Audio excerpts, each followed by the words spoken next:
everyone. So today we are in conversation with Deanne Meneses, the founder of Red is the New Green, which is a social initiative that aims to tackle social stigmas and taboos around menstruation. During the lockdown, Deanne and her team have been doing an incredible job of distributing sanitary napkins to the underprivileged in Mumbai.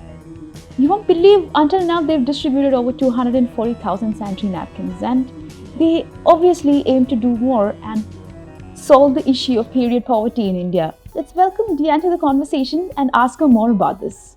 Why don't you tell us a little about Red is the New Green and the Pass on the Pad initiative?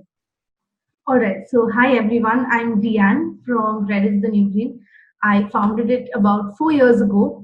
And over the past 4 years, we've really focused on reducing period poverty and ensuring that the dialogue about period becomes normal. We do this via a lot of advocacy, a lot of education awareness, and also focusing on waste management and disposal of the menstrual waste. Over the past 4 years, we have conducted our very unique awareness sessions. We've impacted close to over 100,000 girls and women and worked in few states across India as well. So this time when COVID hit our country, it really wreaked havoc, especially for women's health, and it led to a huge lack of access to sanitary napkins. As a result of which, in many containment zones in Maharashtra and Mumbai, even in our city as well, we faced a huge shortage of sanitary napkins, and this would result in a lot of problems and complications for women going forward. So we decided to start the Pass on the Pad initiative, and it is a fundraiser hosted on Impact Guru, where we're trying to reach about 10,000 girls and women in Mumbai city so they have access to a safe period. So that's our initiative, that's what we've tried, and so far we've raised 2.6 lakh rupees, and we're trying to reach, and we're going to reach about 6,000 girls. So we're really happy, and this is just in a span of 3 days. That's actually quite impressive. And I was reading about how you've managed to distribute more than 200,000 sanitary napkins in the span of 30 Yes. days. So that's something I'd really like to speak about because when we started, we didn't know how we could help. And because we've been around for 4 years, we had a very good network of NGO partners. They immediately reached out to us with a requirement saying, we require pads here and we require some demand there. So what we did is we got in touch with donors, and many donors. I'll give you an example like Club of Bombay, a few individual donors as well. They helped us get the funds, and we were able to supply these sanitary napkins, and it all happened so quick because we really believe in the power of collaboration. We reached out with organizations, everyone came together, they banded together in these really difficult times. And currently we're at about 240,000 sanitary napkins, 240,000 sanitary napkins in Mumbai, and in about 30 days. So Wow. we really saw that there was so much more we could do, and that was the genesis for Pass on the Pad and our appeal to everyone watching this to donate and help the cause. Talking about a pre-COVID world, at that time you could see a lot of conversations happening about menstruation, about period poverty. But during the lockdown, when after the pandemic hit the country, we didn't. I somehow feel like a lot of us did not really bother to address the issue, and a lot of women had difficulty accessing sanitary napkins or products related to menstrual health. What were a few stories that you heard, and how exactly how bad was the problem? Like you said, and very rightly said, at the start of the lockdown, about on 25th March, when the government listed the list of essential services, menstrual hygiene product manufacturing was not included in that list. And only after the public brought it to the eye, they raised a big furor about it. Only after that, this product was added 4 days later. But I feel as a government, as a country, we can do so much better for our women and for our girls. Menstrual hygiene rights, and this is a basic, basic product and a basic right for, I feel, every woman and girl. And this is an essential item to not be missed out at a policy level. We need to be more inclusive in our policies. We need to start thinking of these needs not as luxury products anymore, but more as essential services. Periods, unfortunately, do not stop in a pandemic, and it is very unfair that there are people in our community who unfortunately being born on the wrong side of the poverty line do not have access to the product or the privilege that people like you and me do. So I feel like it is up to us and up to the government, up to various stakeholders to ensure that access should not be denied at this point. So exactly like we coming to the point, there was a dearth of products. In fact, I got my period on in during the lockdown a couple of times, and I face a huge problem. If you see in major metros, access even at a chemist level, when you go to the chemist or the medical shop to buy sanitary napkins, because of the lack of stock, they may be giving out one packet or fewer packets than normally how we tend to pick up. So it's really hitting people across the chain, and I feel this is a very important time to be mindful of that and to actually help others in need. So there definitely was a huge supply constraint. Also, our frontline workers, our essential staff, our essential female workers, doctors, nurses, medical helpers, they all are, many of them are women, and they also are getting their periods during the pandemic. They're often in PPE suits and they are working for long shifts, as a result of which they're not able to go change their sanitary napkin. It also leads to a lot of rashes, a lot of infections, and these are things we need to be very mindful about at this time, that it's happening, it's affecting women across the board. So the issue of menstrual hygiene needs to be brought up more strongly. We need to be talking about this more prominently, especially during times like a pandemic.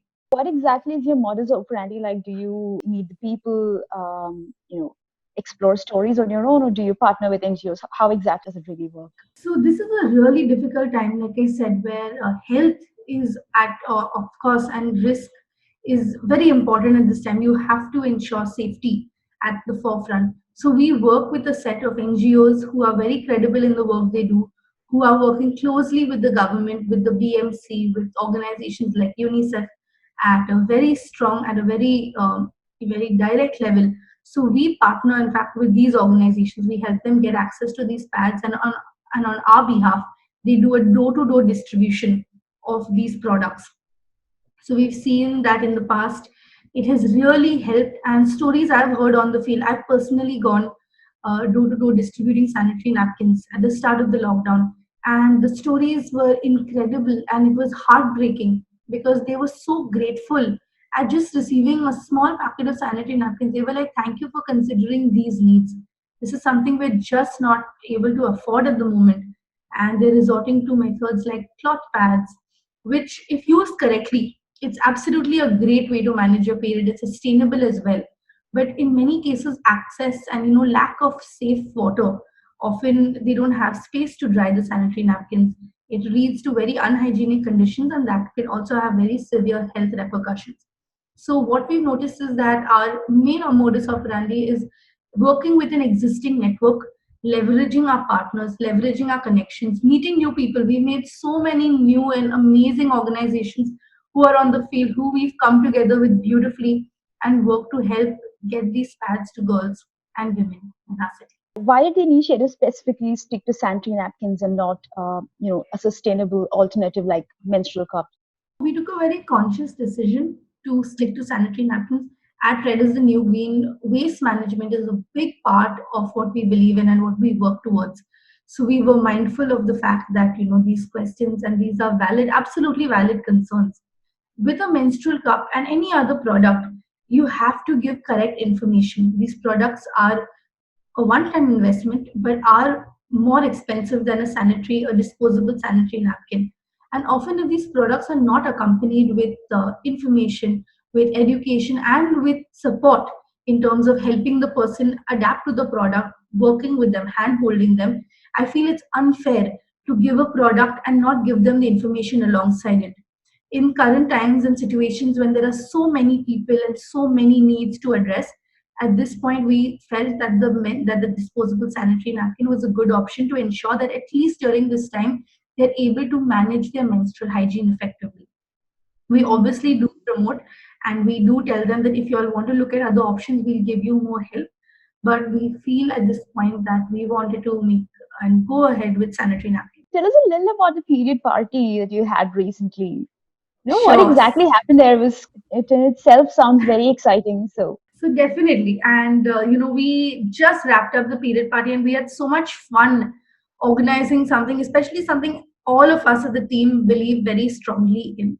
The period party was a fundraiser event, and we did this to raise funds for our Pass on the Pad initiative, where we got a bunch of celebrities, got a bunch of artists, influencers, musicians, comedians, wellness experts. I'm already running out of terms.